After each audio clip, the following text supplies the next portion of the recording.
Today we're taking a look at these NCAAF matches, which are happening on Friday, November 11th, 2022, and giving you match breakdowns, betting tips and predictions in general on these games.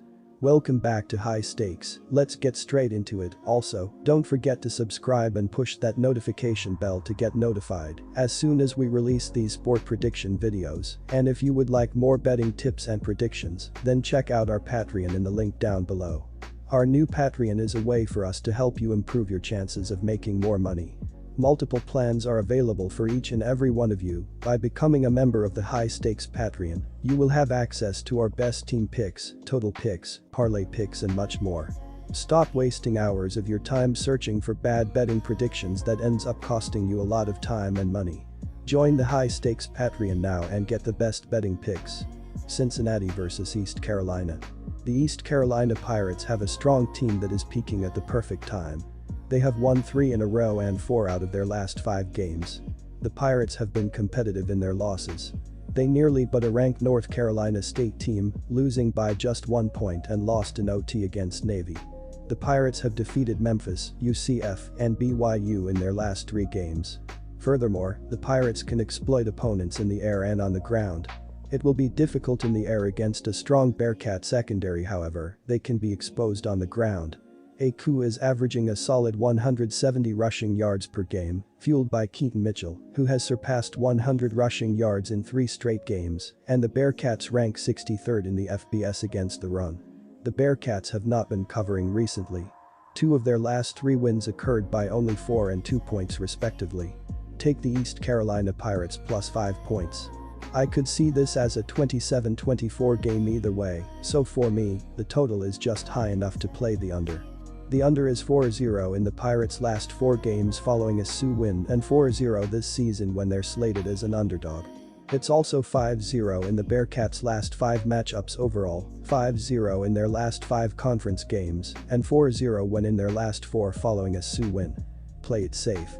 Take the under Friday night. Colorado vs USC. The Buffaloes have lost 7 of their last 8 games, and all 4 road games they have played. They aren't very good offensively, especially on the road where they have scored more than 10 points only once in 4 games. Their ground game is one of the worst in the country, and their passing game is barely better. Even though the Trojans struggled against the pass in their last game, they play much better at home, and they aren't facing much of a test against the Buffaloes.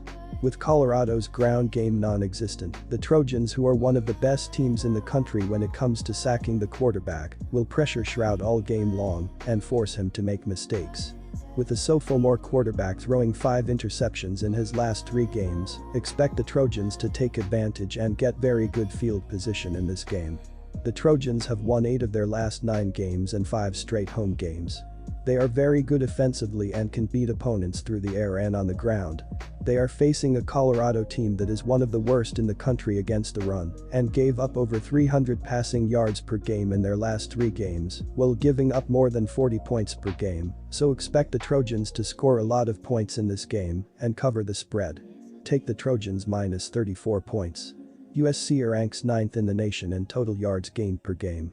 They are averaging 495 yards per game, which includes an average of 313 yards per game. That mark puts USC at 13th in the country.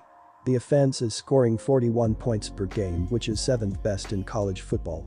The Trojans are still in the hunt for a spot in the college football playoff, but they will need to avoid easy losses and put up style points to impress the committee. This starts on defense that has struggled at times. The defense is giving up 409 yards per game, which rank 95th. The secondary has been poor as they allow 267 yards per game, which is 109th in the nation. Colorado is averaging 15.6 points per game, they will score less than that on Friday night. USC will score around their average of 41 points per game before they lay off the gas. The under is the play here because Colorado cannot score more than 17 points. The under is 4-1 in the last 5 meetings in Southern California. The under is 4-1 in Buffalo's last 5 Friday games. Take the under 65.6 points on Friday night. UNLV vs Fresno State. On the defensive side of the ball, the Bulldogs are surrendering 22.9 points per game and 262.2 total yards. This is the 43rd least amount of points given up per game and the 49th least amount of yards. They have been incredible at stopping the pass this season, as their secondary continues to be the strongest part of this defense. They are only allowing 201.2 passing yards per game, which is the 32nd least in the nation. Last week, they held Hawaii to just 204 passing yards as their defensive backs were flying around the field. Fresno State hasn't been as great at stopping the run, though. They are allowing 169 rushing yards per game, which is the 90th most in the country. Lavelle Bailey, the Bulldogs' senior linebacker, has continued to lead this defense. He has recorded 62 tackles this season and forced a fumble as he has been flying around the field. Last week, he recorded 6 total tackles. The UNLV Rebels are currently in 4th place in the MW West as they are only 2-3 inside the conference this season. They will need to start stacking wins if they want any chance of playing in a bowl game this year. On offense, the Rebels are scoring 26 points per game and they are averaging 347.9 total yards. This is the 82nd most points scored per game and the 101st most yards. They've struggled to consistently move the ball this season as they have been inefficient on the ground and through the air. UNLV is averaging 212.3 passing yards per game, which is the 96th most in the country. Doug Brumfield will start at quarterback in this game as he has recorded 9 touchdown passes this season and only 4 interceptions. Against SDSU last week, he threw for 207 yards, 1 touchdown, and 2 interceptions. He will look to get the ball to Ricky White as he has been the Rebels' leading receiver. He has recorded 547 total yards this season and 4 touchdowns. He is also averaging 12.4 yards per catch as he continues to be a downfield threat. UNLV is running for 135.6 yards per game, which is only the 89th most.